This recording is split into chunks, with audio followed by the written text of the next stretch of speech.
आपका लिमिट है।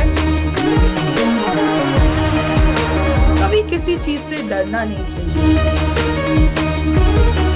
हर प्रॉब्लम का, हर दिक्कत का एक सल्यूशन होता है।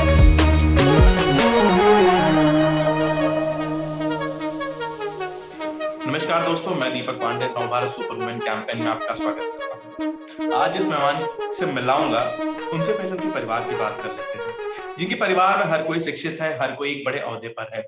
तो ऐसा ही कुछ आज जो सपना था उनकी बेटी का रहा, जिन्हें बतौर लॉयर तो अपने करियर की शुरुआत की, लेकिन देश की सेवा की जो चाहत थी वो खत्म नहीं हुई और उन्होंने लॉयर के साथ साथ यूपीएससी की तैयारी कर देश का नाम रोशन करने के लिए बतौर आईपीएस बनकर वो हमारे बीच है आज। वो कोई और नहीं, ईशा सिंह है। आइए जानते हैं उनकी कहानी उन्हीं की जुबानी।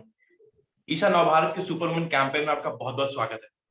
नहीं, थैंक यू सो मच कि आपने मेरे बारे में सोचा, मुझे बुलाया। आई वुड से मेरे लिए बहुत ऑनर की बात है, सो थैंक यू। ईशा, मैं जानना चाहूंगा, जैसा कि मैंने शुरुआत में कहा, मदर आपकी एडवोकेट आभा सिंह जी, जो कि बतौर द नोन लॉयर जो महिलाओं के लिए हमेशा लड़ती हैं, और फादर आपके एक्स आईपीएस ऑफिसर, ब्रदर आपके एडवोकेट मामा जी खुद एक ऊंचे ओहदे पर।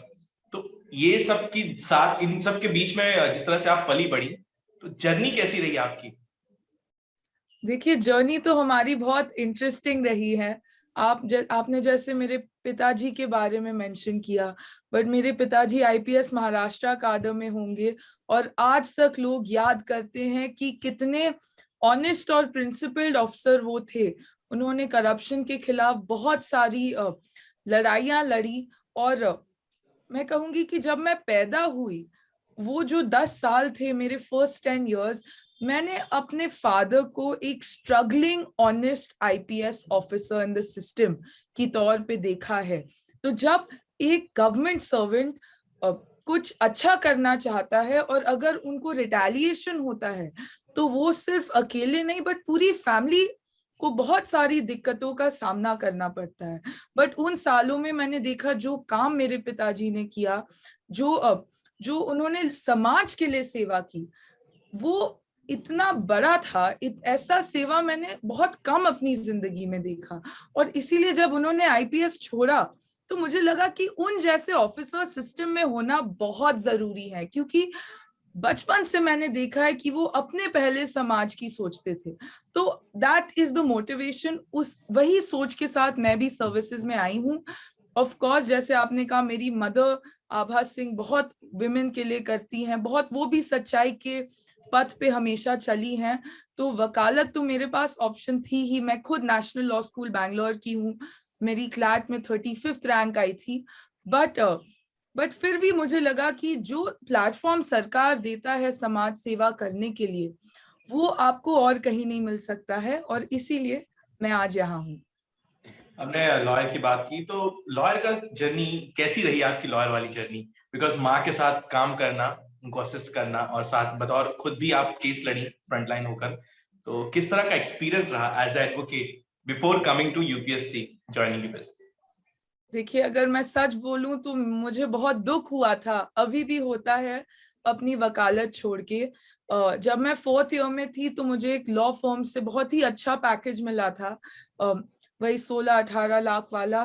बट तब भी मैंने सोचा था कि मुझे कॉर्पोरेट स्लेवरी नहीं करनी, मुझे हमेशा लोगों के लिए काम करना है।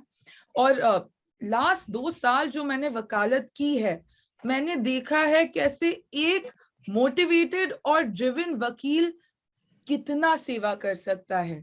तो हमने जैसे मैनुअल स्कैवेंजर्स का जो केस था, उसमें उनकी विडोज को 10-10 लाख का जो कॉम्पेंसेशन दिलवाया, वो पहली बार महाराष्ट्र में हुआ था कि वो औरतें कोर्ट जा सकी और उनको अपना 10 लाख कॉम्पेंसेशन मिल चुका।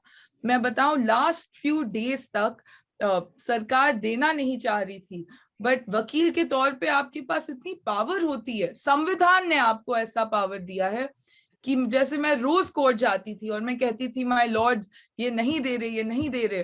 फाइनली जब कोर्ट ने कहा कि हम कंटेम्प्ट तुम पे डालेंगे, तुम्हारे प्रिंसिपल सेक्रेटरी को कोर्ट बुलाएंगे, तब जाकर उन लोगों को, उन महिलाओं को 10 लाख मिला। बट तब मुझे रियलाइज हुआ कि जो वकालत की पावर है, जो वकील की पावर है, आपको कुछ नहीं और कुछ नहीं चाहिए, संविधान ने आपको इतना दिया है। तो आई फील कि आज के समय में एक वकील भी टोटली गेम चेंज कर सकता है देश के लिए, समाज के लिए।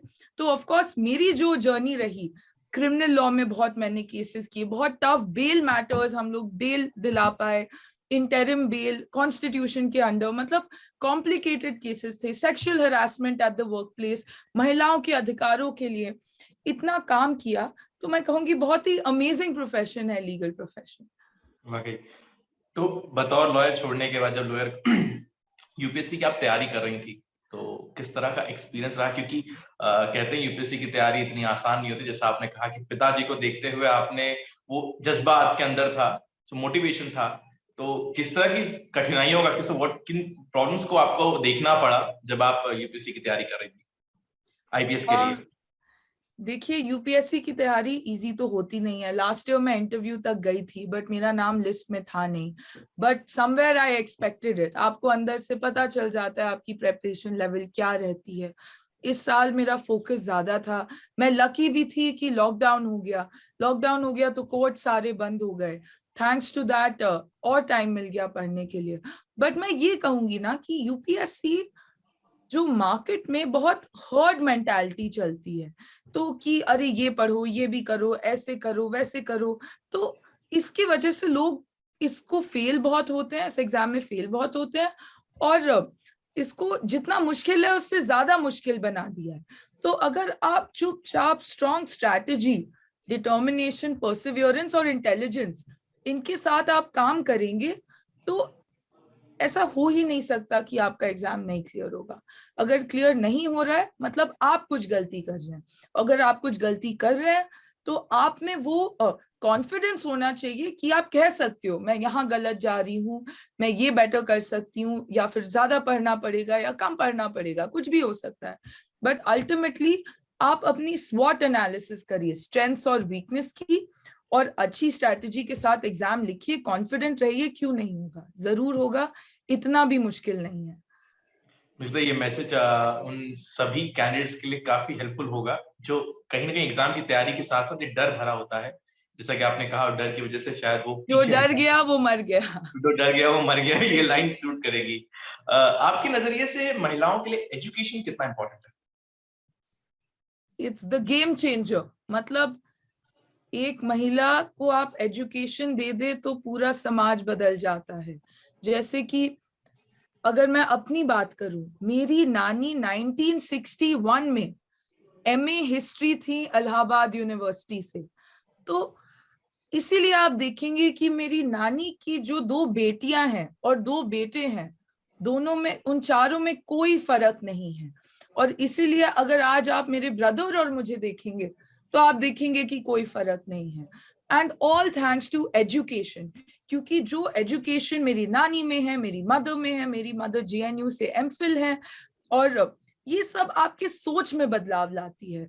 It's not about skill set. हर चीज नौकरी के बारे में नहीं होती, क्योंकि बहुत औरतें नौकरियां करती हैं बट फिर भी उन घर जाते ही उनका जो पोजीशन होता है वो नीचे हो जाता है।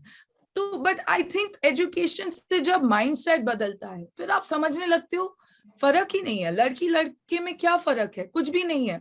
दोनों इंसान हैं, दोनों में काबिलियत है, दोनों को अगर आप पढ़ाएंगे, लिखाएंगे, आगे बढ़ाएंगे तो वो तरक्की कर सकते हैं। तो ये मुझे लगता है एजुकेशन बहुत बड़ा गेम खेलता है माइंडसेट बदलने में। और जैसे हम लोग ट्रेनिंग कर रहे हैं, तो ट्रेनिंग में हम लोग लास्ट मंथ अररिया गए थे। बिहार में जो अररिया डिस्ट्रिक्ट है उसमें एक बोरहर गांव करके है, वहां पे 5 लोग हम 10 दिन रहे थे। वहां पे अभी भी औरतें जो हैं 14-15 साल में शादी हो जाती है, और नौकरी के ज्यादा एवेन्यूज नहीं है, अगर होंगे भी तो लड़कों को जाता है, लड़कियों को नहीं। और अगर आप देखेंगे ऐसा क्यों होता है तो आप देखेंगे वहां पे हाई स्कूल तक नहीं है, एक हाई स्कूल भी नहीं है, उसके ऊपर से जो प्राइमरी स्कूल है वहां पे टीचर्स नहीं आते। तो जैसे मैं 7th और 8th स्टैंडर्ड के बच्चों से बात कर रही थी, उनको ऑड और इवन नंबर्स में फर्क नहीं आता। तो ये तो बहुत हैरानी की बात हुई। तो जब आप औरतों को ऐसा एजुकेशन अपॉर्चुनिटीज दोगे नहीं, तो वो चेंज नहीं ला पाएंगे। तो that is why education is की, आई कंसिडर। इसी लाइन से जोड़ूंगा, आपने जिस तरह से कहा कि आप अभी ट्रेनिंग के दौरान गांव में गई थी, तो जहाँ पे शादियों का उम्र कम 13-14 साल आज भी शुरुआत चल रही है। ऐसे बहुत से शहर और राज्य हैं देश में जहाँ ये प्रथा अभी भी जारी है। तो इस पर आपको क्या लगता है, किन चुनौतियों का सामना महिलाओं को करना पड़ता है अपने आगे बढ़ने के लिए, आपके नजरिए से? देखिए, सबसे बड़ा चुनौती, इनफैक्ट मैं आपके साथ शेयर भी कर सकती हूँ कभी, महिलाओं जैसे अररिया में मैंने बात की। देखिए, मैं तो बम्बई में पली बड़ी हूँ, तो बॉम्बे का जो कल्चर है बहुत ही फर्क है बिहार के कल्चर से। और वहां पे उन महिलाओं ने यही बोला, उन्होंने बोला हम आगे बढ़ना चाहते हैं, हम करना चाहते हैं, बट हमारे जो बड़े हैं सोसाइटी में, जो बड़े हैं, वो आगे बढ़ने ही नहीं देते। कहते हैं इज्जत चली जाएगी, शादी कर लो, शादी नहीं किया तो जैसे कि पूरे परिवार का नाम खराब हो जाएगा, जैसे जिंदगी खत्म हो जाएगी। तो औरतों पे शादी का बहुत ज्यादा बड़ा प्रेशर होता है, और आपको लगता है शादी के बाद सब ठीक हो जाएगा, बट नहीं होता। क्योंकि पहले आप शादी करवाते हैं, फिर आप कहोगे बच्चे करो, एक बार बच्चे हो गए आप कहोगे उनका ख्याल रखो, अपने पति का ख्याल रखो।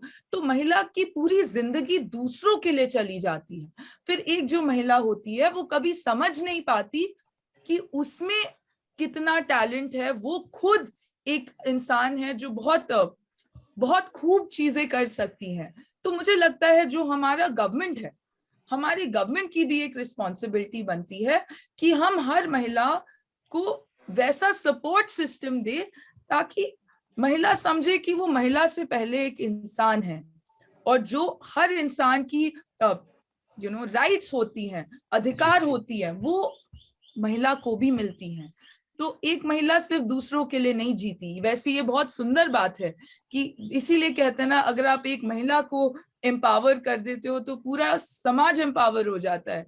क्योंकि महिला अकेले कभी नहीं चलती, वो हमेशा अपने परिवार को साथ में लेके चलती है, अपने कम्युनिटी को साथ में लेके चलती है। बट इसका फायदा भी नहीं उठाना चाहिए।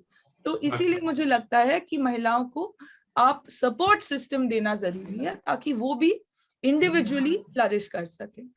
बतौर वकालत, जब वकालत के दौरान बतौर वकील आपने महिलाओं के कई मुद्दे उठाए, लोगों की मदद की, उनकी आवाज बनी। आप एक आईपीएस ऑफिसर, इसमें हम क्या किन मुद्दों को हम देखने वाले हैं, किन मुद्दों पर आप एक्शन लेने वाली हैं, उन महिलाओं की किस तरह से मदद होने वाली है, आप क्या जिस दिन ड्यूटी ज्वाइन करेंगी? जी, मैं तो कहूंगी एक चीज फॉर श्योर है, महिलाओं के लिए तो मेरे दरवाजे रात दिन खुले होंगे। वैसे तो पूरे समाज के लिए खुले हैं, बट महिलाओं के लिए स्पेशली। क्योंकि मुझे लगता है कि जैसे हम बाहर गए हैं, न्यूयॉर्क गए हैं, यूरोप गए हैं, लंदन जाते रहते हैं, वहां की महिलाएं इतनी ज्यादा एम्पावर्ड हैं कि मुझे लगता है इस in this day and age 21st century में अगर भारतीय नारी को इतनी मुश्किलें झेलनी पड़ती है तो दैट इज अ क्राइम, ये खुद में एक जुर्म है। तो as a police officer, IPS अधिकारी के होने के नाते मैं zero tolerance towards violence against women तो रखूंगी। बट मुझे लगता है कि यहाँ पे खत्म नहीं होता। जैसे अगर वुमेन को आपने अरेस्ट किया, ठीक है, अब वो जेल गई, ज्यादातर आप देखेंगे औरतों के पास पैसे नहीं होते, जमीन हो, बिजनेस हो, ज्यादातर मर्द के नाम पे होता है। तो इसीलिए बहुत औरतों को लीगल रिप्रेजेंटेशन नहीं मिलती। और क्योंकि मैं वकील रह चुकी हूँ, मैंने देखा है कि हजारों औरतें होती हैं जिनको कोई आइडिया ही नहीं है उनकी जमानत का, उनके केस का, उनके वकील की क्वालिटी का। तो मुझे लगता है आईपीएस अधिकारी होने के नाते मेरा जॉब अरेस्ट करने पे नहीं अंत होता है, बट ये भी कि जो महिला प्रिजन में है, जिनको लीगल असिस्टेंस की जरूरत है, तो उनको अच्छा वकील मिलना चाहिए, नाम का वकील नहीं मिलना चाहिए। उनके केसेस कैसे चल रहे हैं, जो गलत अंदर है उनको अंदर नहीं होना चाहिए। तो मुझे लगता है कि जब आप काम दिल से करते हो, लोग कहते हैं keep your profession and personal separate, या don't be passionate about your work. मैं इन सब में आई डोंट बिलीव दैट। मुझे लगता है कि जब आप दिल से काम नहीं करते तब तक आप लोगों को अपना मान के काम कर ही नहीं सकते। तो फॉर मी हर महिला मेरी अपनी होगी। तो चाहे वो चाहे वो कंप्लेनेंट हो या चाहे वो अक्यूज्ड भी हो, जिसने गलत किया है उसे सजा मिलनी चाहिए। बट जिसको लीगल सिस्टम में डिसएडवांटेज हो रहा है सिंपली क्योंकि वो महिला है, ये मेरा बहुत बड़ा पैशन है कि इसको मैं एड्रेस करूं। बतौर आईपीएस अधिकारी आप किस तरह से अपनी राय रखती हैं भारत देश में महिलाओं की सिक्योरिटी को लेकर, सुरक्षा को लेकर? देखिए, ये तो काफी कंटेंशियस इशू हो गया, क्योंकि अभी जैसे पूरा मैरिटल रेप का इशू कॉन्वर्जेशन चल रहा है, क्या ये करेक्ट है नहीं है। बट जो मैं आपको एक ग्राउंड रियलिटी बताऊं, देखिए एनसीआरबी स्टेटिस्टिक्स में आप देखेंगे रेप का कन्विक्शन सिर्फ 29% है, और एवरी टाइम फिर हम कहते हैं कि कंट्री में रेप्स कम क्यों नहीं हो रहे, कि फॉल्स रेप्स हैं। बट ऐसा तो नहीं है कि हर रेप फॉल्स होता है। इनफैक्ट मेरी राय है, जो मैंने ग्राउंड पे देखा है, बॉम्बे के स्लम्स में मैंने बहुत काम किया है, धारवी होगा, वर्ली, कोलीवाड़ा जो मेरे घर के बगल में एक गांव है, और बिहार में भी जो मैंने देखा, यूपी में जो मैंने देखा है कि बहुत महिला कभी पुलिस स्टेशन जाती ही नहीं है, वो पिटती रह जाती हैं, उनका रेप भी हो जाए, कोई भी प्रॉब्लम हो, कितनी महिला गायब हो जाती हैं, आप कभी सुनेंगे ही नहीं, क्योंकि वो पुलिस स्टेशन जाने से डरती हैं। तो ऑफ कोर्स ये भी कहूंगी कि इंडिया बहुत बड़ी कंट्री है, तो कभी कभी बहुत ज्यादा चाहे मीडिया हो, चाहे वेस्टर्न मीडिया हो, हमारी इमेज खराब करने में लगा रहता है कि ये कंट्री अनसेफ फॉर वुमेन है। मैं इससे पूरी तरह सहमत नहीं हूं। मैं भी इस कंट्री की नारी हूं, मैं भी कहां कहां नहीं गई हूं, और मैं एकदम सुरक्षित रही हूं। इस देश में बहुत अच्छे भी लोग हैं, बट जो सोशल प्रॉब्लम्स हैं हमारी, जैसे डोमेस्टिक वायलेंस हो गया और even sexual harassment at the work place, वहां पे हमें बहुत आगे जाना है और सेंसिटाइजेशन की होता है। तो मेरा विजन है कि अगर मैं आईपीएस अधिकारी के तौर पे बोल रही हूँ, अगर हम एक औरत को दिलासा दे सके कि अगर आप पुलिस स्टेशन आओगे तो हम आपकी रक्षा करेंगे, आपकी सिक्योरिटी हमारे हाथ में है, और तो फिर मैं कहूंगी कि महिला सुरक्षा जो भारत में है बहुत ज्यादा इंप्रूव हो जाएगी, क्योंकि उसके बाद लोग समझेंगे कि औरतें चुप नहीं बैठने वाली, वो अपना बदला लेकर रहेंगी। आप नवभारत के दर्शकों को क्या मैसेज, नवभारत के दर्शकों यानी महिलाओं को क्या मैसेज देना चाहेंगी इस सुपरवुमन कैंपेन के जरिए? जी, सुपर वुमेन कैंपेन के जरिए मैं बस एक चीज कहूंगी हर महिला को कि अपने सपने देखना मत छोड़िए, समझिए कि ये आसमान आपका लिमिट है, और कभी किसी चीज से डरना नहीं चाहिए, चाहे जो जिंदगी में आए। कुछ कहेंगे कि हमारी फैमिली ऐसी है, हम इस गांव के हैं, हमें इंग्लिश नहीं आती, हमारी पढ़ाई नहीं है। हर प्रॉब्लम का, हर दिक्कत का एक सल्यूशन होता है, एक उपाय होता है। आप उस उपाय को ढूंढिए और पूरे हौसले के साथ आगे बढ़ते रहिए, और हम जैसे अधिकारी तो आपके साथ हमेशा रहेंगे। बहुत बहुत शुक्रिया ईशा हमसे बात करने के लिए, ईशा जी, और जुड़ने के लिए सुपरवुमन कैंपेन से। एंड हम और हमारे नवभारत परिवार की ओर से आपको ढेर सारी शुभकामनाएं, और हम चाहेंगे कि जिस तरह से आप वकालत के तौर पर महिलाओं की आवाज बनी है, उसी तरह आईपीएस अधिकारी के तौर पर भी आप महिलाओं की मदद कर सकें और लोगों को इंसाफ दिला सकें। धन्यवाद। Thank you so much. धन्यवाद, प्रिविलेज मेरा रहा है। Thank you.